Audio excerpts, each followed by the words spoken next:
Right now, we're doing all that we can in the safest way, from in-store and warehouse staff, our drivers and our suppliers, to ensure we have what you're looking for, whether it's for yourself or someone more vulnerable.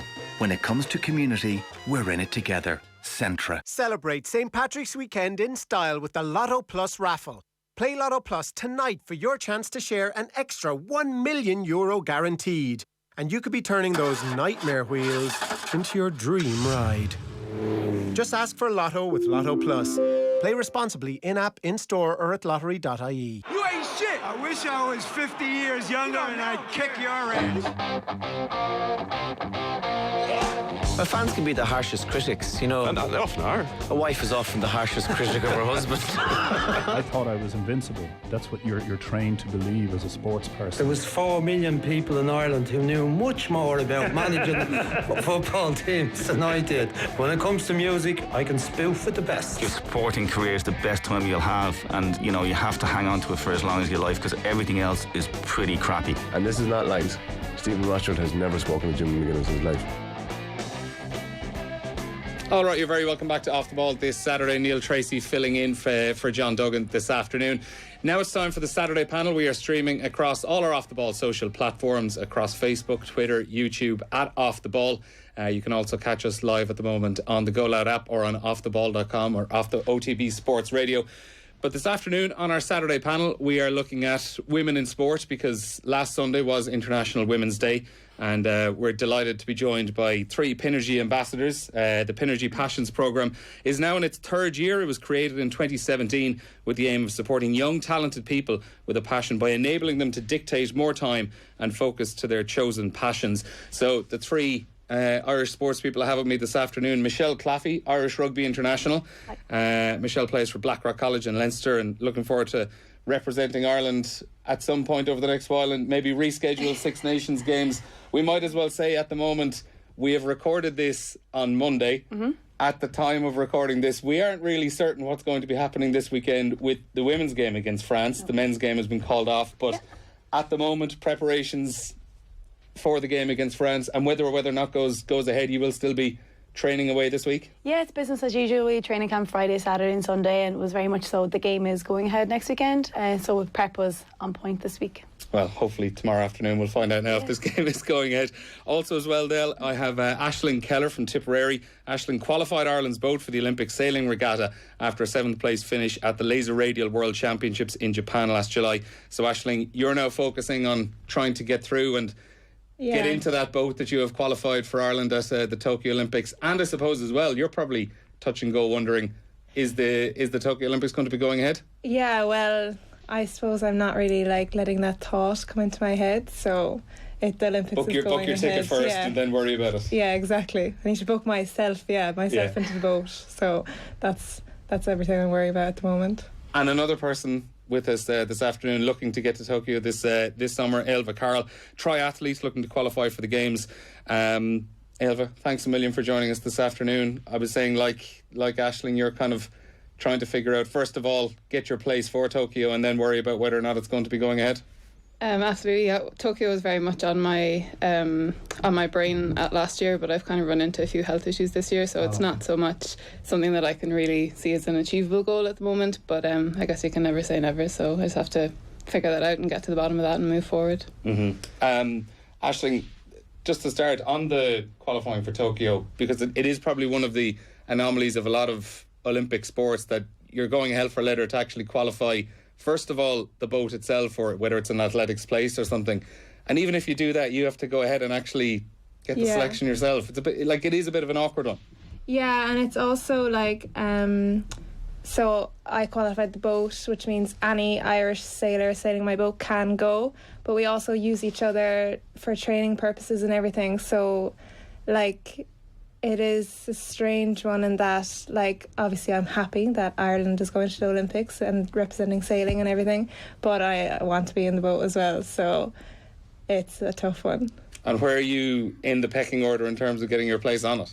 So over the last 2 years, it's just myself and another girl, and then in September, I think Annalise Murphy announced that she was coming back, and she won silver in Rio, so she's sailing pretty well at the moment, but it's between 4 of us now, and Annalise is sailing quite well, Aoife is sailing quite well, and so it's kind of like, it's hard to say. Annalise, we just had our World Championships there in Australia, so Annalise is in the lead at the moment, and there's 2 more regattas to go, so it's hard to say. And is it strictly like a results business? Is it ranked like that, or does it come down to a subjective selection?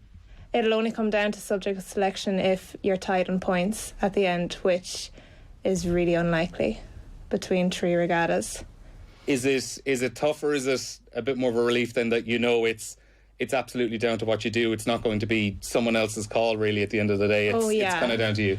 It's in your own hands essentially. Yeah, that's thinking about uncontrollables like that is just like a worry you don't want, and so to know that it's just your performance at the end of the day and you can take out politics and all that, that's a really important thing. Mm-hmm. Ailbhe, I was reading you're working full time as well. I don't know, are all 3 of you working full time? How does that work with the work and training balance? So I'm in quite a fortunate situation. So for the last 5 years I was actually living in the UK. I moved back over to Ireland in March of last year and started working with PINERGY.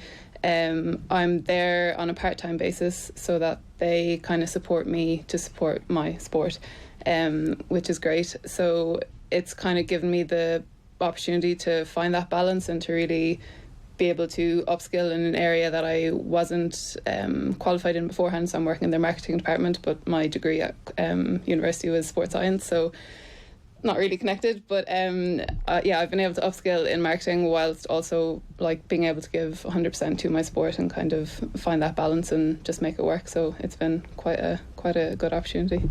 And is that the same then for the 2 of you? I work full time in EY as a manager. I'm also doing my master's in education, so I'm doing placement at the minute with college. So I've got work, I've got rugby, and I've got college. So kind of busy. And where do you find the time to squeeze all that in? You just have to. You drag yourself out of bed to go to training, whatever. They've changed their schedule around a bit better with Ireland. So we train in the evenings now, so we kind of get more sleep, and they're very conscious and they're managing our load. But unfortunately, I have to give college a miss at the weekends because we would have training camps the majority of the time. But I've taken a lot of my holidays from EY to go and do placement up in Closh and the Hinch and Laytown for the next 6 weeks. Very good. So like, just talk us through maybe for like an example, a standard Six Nations week. Yeah. Where you're working with the Irish team, you're trying to do your day job and you're trying to study as well. Yeah. What's the kind of morning to evening looking like? Well, Monday's rest from rugby, so it's work as normal, and then Tuesdays you'd be working like for the whole day, and then evening time would be gym session followed by an off-feed or non-feed conditioning. Then Wednesday's a rest day, and then Thursday again either go to club training or again the gym session, and then Friday afternoons you go into camp at around 5 o'clock and you've training then Friday, Saturday, Sunday, and it just starts all over again. And do you miss the bit of free time, or are you someone who likes to stay busy? I like to stay busy, but then like we had last weekend off due to the Italian match being cancelled, and I was kind of sitting there going, I don't know what to do with myself. And so I binged on Netflix a little bit, and that was about the height of it. And I got to play a club match for Blackrock as well, which is nice to see everyone again. And Aisling, what's your schedule like? I imagine during the winter as well, it's probably very, very difficult to try and imagine like daylight is probably a big thing you need. Yeah, and somewhat warm weather as well would be pretty handy. But I'm training full time. I kind of was trying to do some modules in college. I'm in Trinity doing physio, but it wasn't because it's such a hands-on course. And then during the winter when it's cold here, we train in Portugal, and then in January, February I was in Australia for regattas and training, so it just wasn't doable. So I just decided last year to cut butt and just focus on training and get into the games. And are you able to support yourself then based on sponsorship, various carding programs, things like that? Yeah, exactly. But sailing's a very expensive sport, so I definitely don't make a profit. I definitely do make a loss, for sure. I think it's a common thread for a lot of Olympic athletes as well. I think I remember last week we would have been speaking to Phil Healy, the sprinter, and just the sacrifices she's had to make down the years. She was talking about she was working in nursing for a long time as well, and balancing the work commitments and the training commitments like it is incredibly difficult, I would imagine, to just put all those together and, you know, still be in the right frame of mind physically and mentally. Yeah, I definitely think, and it's probably the same with you guys, that we know no different, and this is kind of what it's always been like, and you kind of fit everything around your day-to-day life, and you fit family time in and friends time in when you can, and then, well, you put your naps in as often, as frequently as possible. Then the fact that you have been able to kind of concentrate full-time on it, have you noticed considerably your own standards improving greatly because you haven't had the distractions of work commitments? Yeah, like the main thing I noticed was my recovery time. Like when I was studying, anytime I had off, I was in the books studying, trying to pass exams and stuff like that. And then summer I could realise like, oh, look, I can go home now and just like go to sleep rather than staying up in the books for a few hours. And it actually, even though you're sitting down studying, it does affect how fast you can recover for training the next day and your next training session. The way I started thinking of it, that was like your training session isn't done until you're recovered for the next one. So that was, and it was like, right, if I'm gonna actually try and get to the games, I may as well drop college for a year, like, and focus on everything I can do. And was it like a sliding doors moment where once you started doing it like that, you realise, God, imagine if I'd been able to do this for a little bit longer? Yeah, exactly. And it actually started when I had an anatomy exam and I couldn't change it, and it was in the middle of a regatta, and I was just like, do you know what, life's too short for it to be stressed all the time, so I'm just going to cut butt now and get my physio degree in a year later or 2 years later. So have you been able to defer that for a little while as well? Yeah. I must get on to Trinity now soon and say hello, I'm coming back. And Ailbhe, you were mentioning there you're kind of working part-time, so you've been able to juggle things around. What's your kind of training schedule like? What's the commitment needed? I imagine it's quite high for triathlon. Yeah, so we obviously have 3 sports to train. So it's not quite triple the workload, but it is quite an intensive week. So we'll swim maybe 4 times a week, so they're kind of early morning, so you're in the pool at 6:30. I'll ride somewhere between 4 and 5 times a week, so that could be anywhere up to maybe 12-14 hours, and then depending on where we are in the programme, be it winter, summer, coming closer to race, whatever it might be, running kind of has little ups and downs as it comes, but it could be anywhere like 4 to 6 hours, so a week could be 20-25 hours, and then you're obviously then recovery time from that is huge as well. Recovery time isn't necessarily something that you think of when you're training, because you just think of the time needed to get to the session, do the session and get back. But if you're not recovering, the next session isn't going to be what the session could be. So naps are important, very important. So yeah, I kind of have the opportunity. I don't go into work until maybe 10, half 10. So I get the opportunity to get a nap after an early morning session, go in, do my working day, come back, do another session or 2 in the evening. So that's kind of the layout of a day or a week. It's a fine early start that you're getting a nap in like pre-10, half 10. Yeah, I get my nap in before most people have woken up probably, so it's kind of nice going back to bed knowing you've already banked a good session, and people haven't woken up yet, so Michelle, like what Aisling was saying about, you know, the being able to commit to it full time and stuff like that, I think what a lot of people would have noticed on the Irish team maybe over the last few months, particularly in the Six Nations, is the few of the players that are over in England playing in the Premiership. It's so evident how much higher their standards have improved over the last year or so. Like Anna Kappas at Harlequins, Cliona Maloney at Wasps as well. You can see that playing in such a high standard league and being able to commit to it on more or less a full-time basis, just like what it can do for an athlete. Yeah, but like same, they've made sacrifices as well, and they've like packed up their lives, and they've moved to London, and they do love it, and they get to play rugby every single day, and they get to work, and they get to recover quite well. So it's different for them, and it suits them, and so it's brilliant, and they bring all their skills back and their knowledge back, and they implement then into the Irish setup, and the girls can really see the benefit of it. Both themselves, the team, and other players can get their learnings from them. So they do bring back their skills, so we're all learning from it, and it's brilliant. How far away do you think like the Irish provinces could be from getting to a situation where they could be competing like on a full-time basis with the likes of the teams over in England? So the new AIL is starting next year, so you had to apply to be in the AIL for next year, so they are changing the structure, they are looking at underlying infrastructure, they are looking at the support services that are there between the clubs, because we're more so club-based than provincial-based. So we only have our interpros once a year between Leinster, Munster, Connacht, Ulster.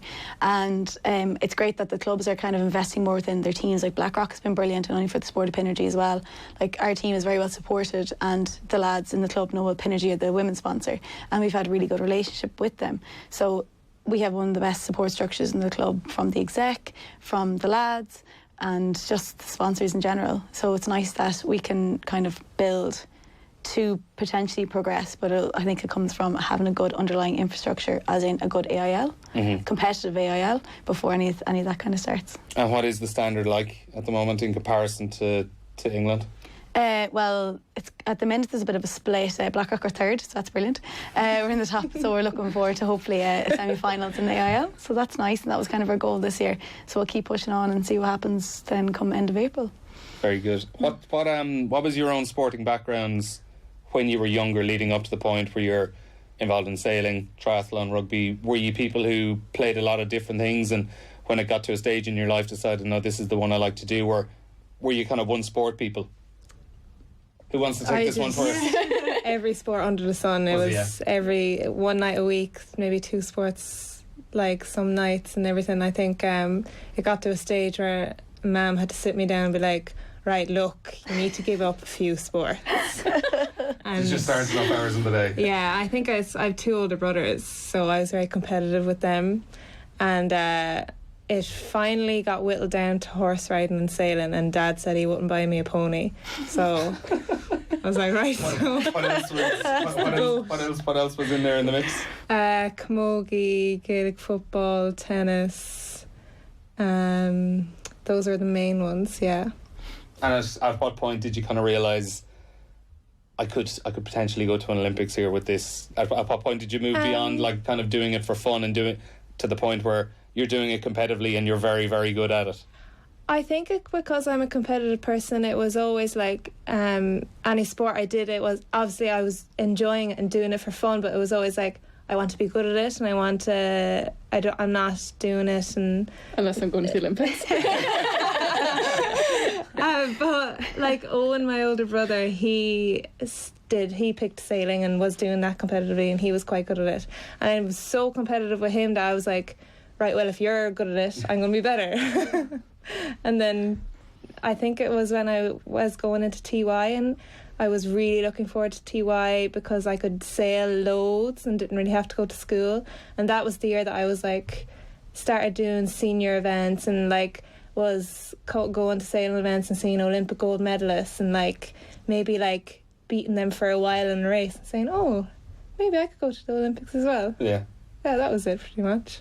And Ailbhe, for you, what were you like? So I also have 2 older brothers. That might be a tip thing, that it's a competitive feature brother thing, but I grew up with camogie and horse riding as well, so none of those are remotely related to triathlon, but I had a school friend when I was in 4th year as well, actually, who was doing the Great North Run, and she was like, Ailbhe, let's go do it. And I was like, all right, okay, we'll just go do 10k, let's have the crack. And that was it really. I was just kind of hooked on competitive endurance sport from there. So I'm from Roscrea, and there was a triathlon on in Nina, which ended up being my club from once I'd done the race.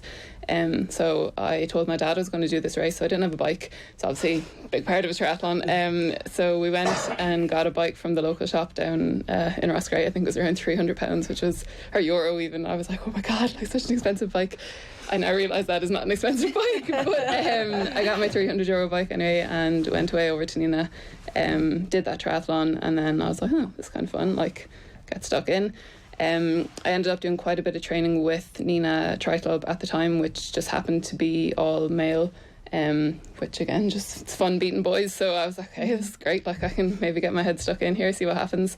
And then I eventually went to, that would have been TY, so then I went to college in UL, which is obviously a very sporty college. Found a good group there and just got stuck in, and here I am a few years later still doing it. So have you a preference or one strength in the triathlon? I'm a swim biker, really. That's the front end of the race is kind of my strength. But my favourite thing to do is run, so it's a little bit weird. You don't usually like the thing you're not, or that you're least good at. But I do. I love a long run. That's like my favourite session of the week. So, what's the toughest part physically, do you think, in it? Or is it just the stage that it's at, like the run might be the finish? Because I asked this because last summer several members of the OTB team I remember. did like a leg each of a triathlon, and my God, did they talk about it non-stop for about 2-3 months. Yeah. Each one was doing the toughest part. Yeah, of course they were. So I think for us, we race draft legal, which means we ride in a group, so we're not separated by a 10-metre draft zone or whatever it is. So actually the toughest part in our style of racing is probably the unexpected nature of like the sprints in the group. So anything steady state is very manageable because you can just ride to a number or ride to a heart rate or whatever it might be. But in our type of racing, when you're riding in a group, there are kind of peaks and troughs, and those peaks are the things that can kind of catch you off guard. And if you don't have that kind of outright power to kind of go with it, like that is the toughest bit. So yeah, that bit hurts. And Michelle, what was your background? Football when I was growing up, GAA, so playing for Offaly for a couple of years, and then I went to college and I played a bit of tag there, and then... Is that what led it into rugby, is it? Yeah, a little bit. I was on cooperative education, so co-op from UL, so I was up in Dublin playing tag, and sure, I went back to Limerick. So instead of fourth year in school, it was fourth year in college. Then I took up rugby, and I just absolutely loved it. And then moved up to Dublin after I finished in Limerick and joined Blackrock.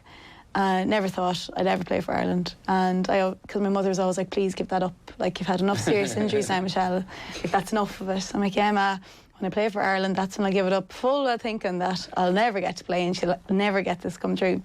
But then last year I injured my ankle during the game against Italy, and first question Mum was like, so when do you think you'll be able to get back to play, Michelle? Like, it's a complete 360, just loves it.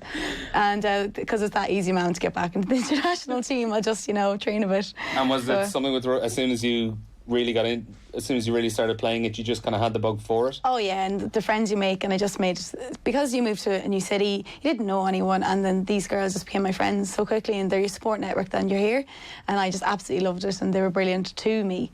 And it's just, you enjoy going training, you enjoy seeing them, and you might lose 80-0 to Limerick against UL in your first year, but sure, you might win the next one. It kind of builds from there, and then I just absolutely loved it. I think anecdotally, a lot of players in Ireland, particularly in rugby, are probably picking it up in like the kind of early 20s and stuff like that, much later than the way a standard kid is playing camogie or ladies football or something like that. Are we kind of seeing it push back now towards getting a lot more kids involved? Yeah, it's a massive shift. Like there's 4 or 5 girls that are under 20 that are on the international squad at the minute, and then you've girls who are playing Leinster under-teens. I was involved with Leinster under-teens sevens over the summer last year, and they're coming from clubs all over the place, and the growth of the sport has been phenomenal at the underage level, and that's what you need, is the grassroots rugby that's kind of coming through. And these girls are phenomenal, and they're going to be amazing, because say my rugby age is 10, but these girls have been playing since they've been 7, so by the time they get to 21 they'll have 14 years of playing, as opposed to me who was 0. So the rugby age is definitely, it's changing, and the kind of the change of the sport has been brilliant. And is a huge part of that down to the exposure that women's rugby has had in Ireland across probably the last 8-10 years? The way you would have had the women's team winning a Grand Slam, going on to the semi-finals of World Cup, beating New Zealand, things like that, and so much of it happening on free-to-air TV for everyone to see, and all of a sudden the role models are there in front of you. They're much more accessible than they would have been in the past. People are introduced to the sport as well. Yeah. People didn't really probably know that there was such a big part of the country's sport was women's rugby. It's had one of the most successful in the past decade. It's been really successful, and they've got to a semi-final place for World Cup. Like, they've just incredibly grown, and to be on telly, it's normal. People see it, like that first game against Italy, I think, where they won the Grand Slam, and Claire Malloy nearly got hypothermia, or did get hypothermia from the weather. But it makes it real, and parents are able to see that it's not it is rough because it's a contact sport. And But someone's getting hypothermia. Yeah, but like, but it's great. That's just the weather that day. It doesn't always happen that way. But it's just that, like, you see big and small, like, it's a team for everyone that's there, and girls can fit in and they can see that they're welcome there, and like you're all learning together because everyone's new to it. So it's a nice introduction to it. But yes, I definitely believe that free-to-air television, commentary, newspapers, like, this is going to get big, and it's only going to get bigger. So this is the start of something. Mm-hmm. And obviously it was International Women's Day last Sunday, so there was a huge focus on things like the 20x20 movement and the commentary on just how much it's doing, trying to push female athletes like front and centre, putting faces out there and making them recognisable, because ultimately that's what's going to inspire kids. Absolutely, yeah. I think the most common video, or the 2020 the stripes video that I've seen recently, is Ciara McGeehan, and obviously she's had a fantastic year last year. I know athletics is it's an accessible sport, like, it's just kind of rock up and run. You don't need a boat or a bike or whatever it might be. But I just think what Ciara in particular has done is great, and she's made her achievements on the world stage very normal almost, and kind of, God, I can do that. And if there's little kids out there watching that, I just think that's great. Like, it's amazing. Mm-hmm. And like, we would have had, I know last Sunday on our Sunday paper, we would have had Sarah O'Donovan, ex-Cork and Dublin camogie player, and she was saying, like, for example, that she was saying she remembered it was probably about 15 years or so ago, and she says it was a Lucozade ad and Cora Staunton was on it, and she was pointing out like at that point there were no real, you know, women being used as marketing tools on big companies and advertisements and stuff, and she was saying that, like, that was just an eye-opening experience for her as a young athlete, kind of seeing someone out there that a company decided Cora Staunton is a huge name, and regardless whether she's a man or a woman, she's going to sell this product and she's going to be instantly recognisable. Yeah, I think a lot more companies are kind of realising that now. Like, it's not just about the big dogs in the male side of sport, and I think you are seeing a lot more female faces on the front of these ads, and that's just great. Like, I know growing up, like, when I first started into triathlon, one of the most prominent names on the triathlon scene was Gavin Noble, so he was a male. So I emailed him as a young girl, being like, hi, like, what do I do with the sport? Like, tell me what to do. But, like, I didn't know that I knew that there were girls in it, but they just weren't as mainstream. I didn't think they were anyway, so I couldn't go snooping and find their email address to email them, but, like, I could get his. But there's so many girls out there now, and I mean, social media, although it has its cons, it also has its pros, in that people can contact their heroes, as it might be, and everything's just more accessible, and it's made out to be more achievable now, so you can go and chase that dream as a young kid if you want. Mm-hmm. Do you feel some bit of a kind of a responsibility to go out and try and encourage people to be getting involved in sport? Yeah, a little bit. Like, I see it more as, like, it's a great opportunity for me that I can go out and encourage young girls, not to sail, but to keep up with sport throughout school. And I think one major part in girls in everybody's life is Leaving Cert, and I think loads of girls give up on sport and Leaving Cert because they have to study. I think if Ireland, maybe as a nation, or if we can do something to rectify that, or to teach people how to balance sport and study, you'll see a lot more girls keeping up their sport when in college and as they grow up. That's probably it. I think that's an area that is quite important and could make a big difference for women in sport in Ireland. In sailing, what are the kind of participation levels of people, male and female, that are just involved in it for the social aspect, for the fitness side of things, going out and just, you know, being involved in a sport, as opposed to being in the competitive side of things? Yeah, sailing's a hugely social sport as well.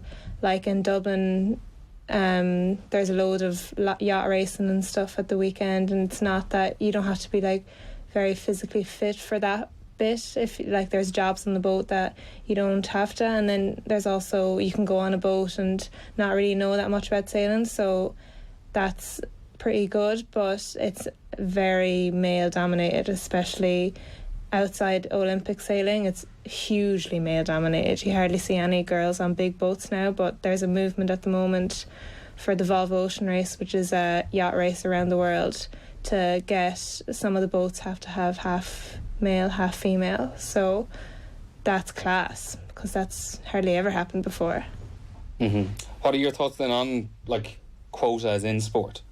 Do you see it as something that kind of has to be done to help out for the long time, or is there an element of, you know, people say it's tokenism, it's people not being selected on merit, that, you know, they're being forced to pick certain people?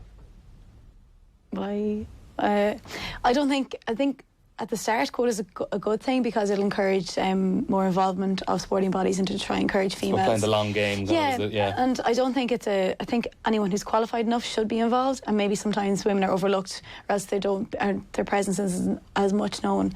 But for the outset, I think it's good because it'll start driving investment and it'll start encouraging people to kind of look into it. Like even now, I think with referees for rugby, like there is a big drive for women, and there's fast track, and there's some really good female referees coming through, and that's brilliant to see because they're part of the game and it's just becoming normal. So at the minute, quotas, yeah, great, but long run, I don't think it's something which we can rely upon. But I think it'll get to a point that you're encouraging people to get involved, and then it'll just become normal. Yeah, you're trying to get to the point where a quota isn't needed down the line. Yeah, exactly. Yeah. Also then as well, one thing you kind of touched on there is, aside from getting girls and boys involved at a young age, but particularly girls that drop out, like maybe towards the end of school, like what you were saying with exams and things like that, is there a big struggle getting them back involved then a few years later? I think it's quite sport dependent. So something like swimming, I didn't do it as a kid, but I've heard many a story that like they'll get to like 15 or 16 and they're just absolutely sick of staring at the black line at the bottom of the pool. They'll give it up, and then something like swimming that's so specific, if you leave it and try and come back to it, more often than not, it is very difficult. I mean, it can obviously be done, but it's not a social sport, swimming. Well, it is before and after the session. It's great because your friends they're all there and it's wonderful, but like obviously your head in the water, you can't exactly, you know, have full-blown conversation like running, where you're running along and you can actually hold a conversation.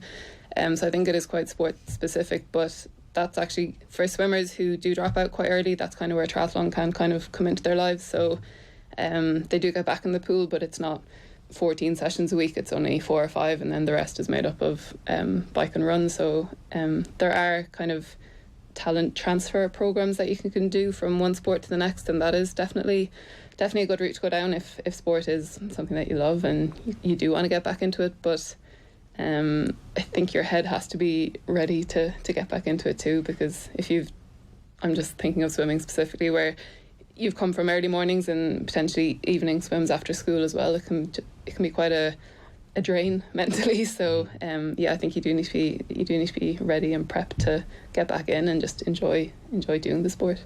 For trying to encourage people to get back into it, Michelle, for example, what is it like in terms of rugby at Blackrock? Is it like an open door policy? If someone wants to come along, come along. Oh, anyone is welcome to come down to Blackrock. Tuesdays and Thursdays at 7 o'clock.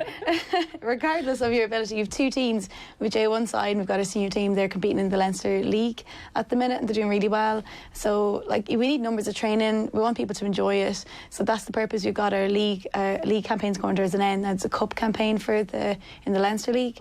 So, like, it's brilliant to have people come down because you have transfer athletes, a lot of Gaelic, a lot of soccer, got jiu-jitsu. So these are required skill sets for rugby as well. You know, anyone can try. I've tried Ailbhe, but she won't come. You're next. Sorry. What do you ever give rugby a shot? You're not Ailbhe, no? No, well, Dad, it's in my genes. Like, Dad grew up playing rugby, but I don't know, no. Not yet. Is it something you miss now that you're doing individual sports, and yourself as well, Aisling, the team environment? Well, like Aisling was saying earlier, she trains with all of her people trying to get in the same boat, and I am the same. Like, we train in a group, so although it's an individual sport, you do most of your training as a team. So we don't have that kind of on-pitch bond like you might have, but we do have a bond in a different way, and we're all trying to achieve very similar goals, so therefore it's kind of in our interest to work well as a team and kind of learn those skills, and then you can bring those kind of skills into race day as well, where you are an individual and you are standing on your own 2 feet, and every woman for themselves on the start line. But we do dip into that team environment. It's just not as much as obviously a team sport does. Because it is a huge thing, kind of just from a social thing and a mental health thing. Like I found in the last couple of months, I recently went back playing rugby after 5 years away from it. And initially I was going back just because I kind of wanted to get back playing a little bit.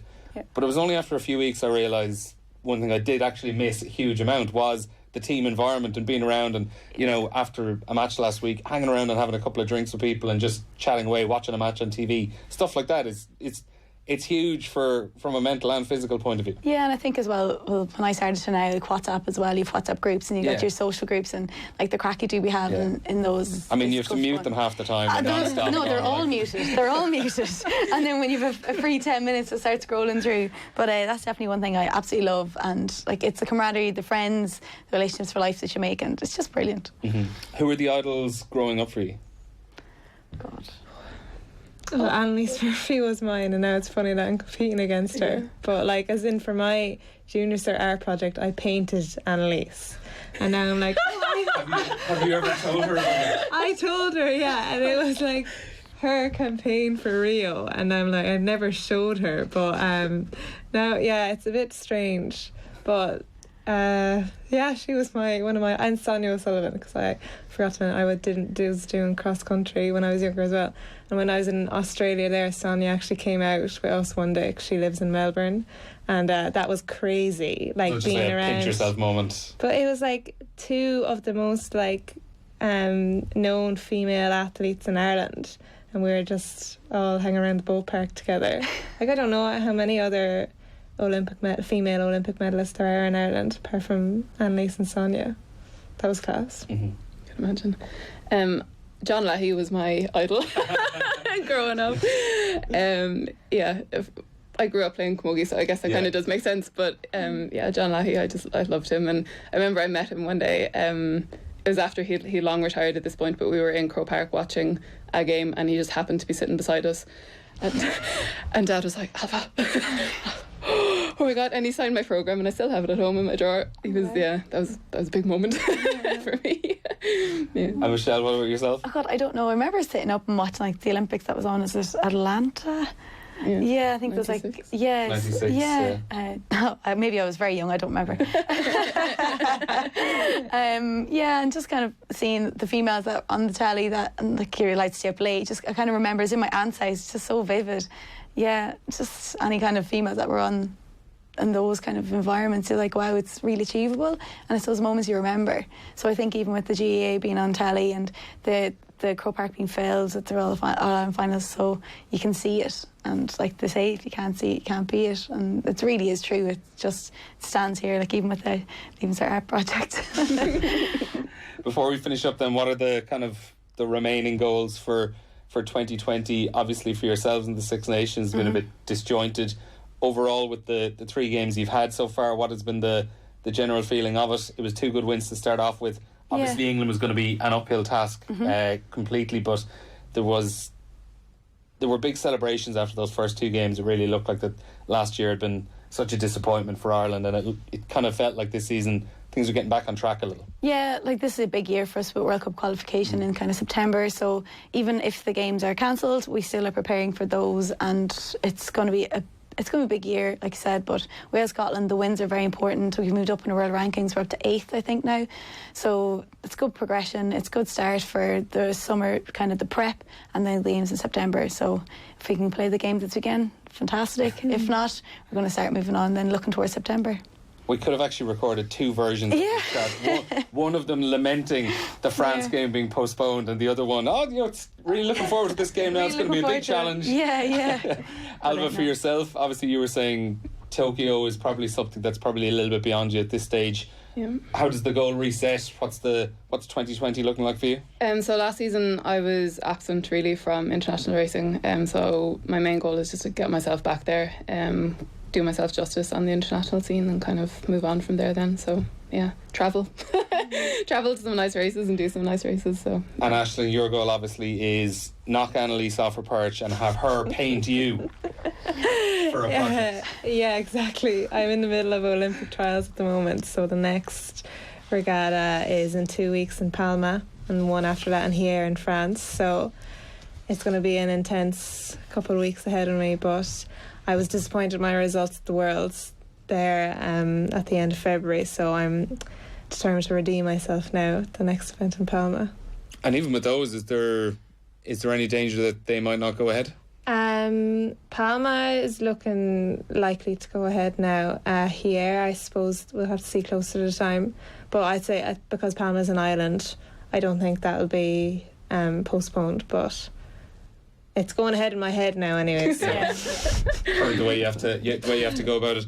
Ailbhe Carroll, Aisling Keller, and Ailbhe Carroll, Aisling Keller and Michelle Claffey, thanks a million for coming in and joining us this afternoon for our Saturday panel, brought to you by PINERGY. The PINERGY Passions programme is now in its third year, created in 2017 with the aim of supporting young talented people with a passion by enabling them to dedicate more time and focus to their chosen passions. We'll be back after the break.